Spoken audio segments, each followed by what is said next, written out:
Hey everyone, thanks for tuning in to another episode of Snack Time with Michael Hearst. Hope you guys are all doing well. In an effort to keep spirits up, today I thought I would read from Extraordinary People, my extraordinary copy of Extraordinary People, which is printed upside down, and talk about Charlie Chaplin, who, in my opinion, was the most famous comedian and actor from the silent film era. And here for this episode, I'm not going to use any of my own music because Charlie Chaplin, aside from being an actor and comedian, was a composer and wrote all the music for his silent films later when there was sound added to movies. So I think for this episode, I should also be in black and white. What do you think? Okay, here we go. There, that's better. Okay, so let's go ahead and start this. Charlie Chaplin. Born in London, England, died in Vevey, Switzerland, 1889 to 1977. Long before movies like Avatar and Star Wars, before Technicolor and even talkies, films with sound, British actor and comedian Charlie Chaplin waddled onto the silver screen with his bowler hat and bamboo cane, bringing laughs to millions. And not only did he star in more than 80 films, but he also wrote, directed, produced, edited, and even scored most of them. That is, when sound was finally added to films. Charlie Chaplin became one of the most recognized and highest-paid actors of his time, as well as one of the most important figures in the history of film. But if there ever were a rags-to-riches story, it belongs to Chaplin. Born to theater performer parents in London, Charlie grew up dreaming of a career on stage. Sadly, his parents separated when he was just 3, and a few years later his mother was admitted to an asylum. Charlie and his brothers were forced to fend for themselves, constantly battling poverty and difficult times. Thanks to his older brother Sidney, who had begun working on the stage, Charlie was also given a chance to act at the age of 13. When he was 19, Charlie joined a pantomime vaudeville group that toured the United States. During the tour, a representative from the Keystone Film Company noticed his incredible talents and offered him a yearly contract for $150 a week, a hefty income for that time. Over the next several years, he appeared in dozens of films for Keystone, to great success.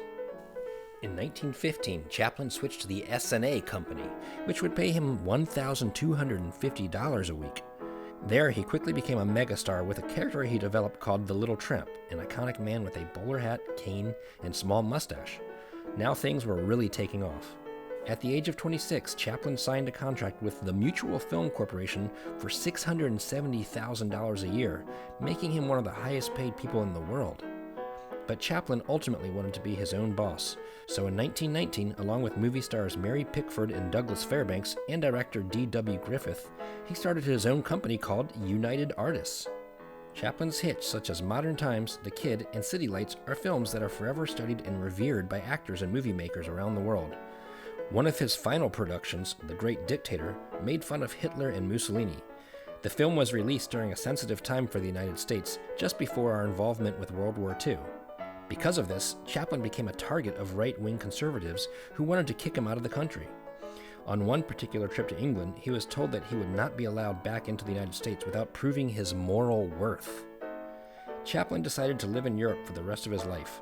He did, however, return to the United States in 1972 to receive an honorary Oscar for the incalculable effect he has had in making motion pictures the art form of this century. At the Academy Awards ceremony, he received a 12-minute standing ovation, the longest in the history of the Oscars.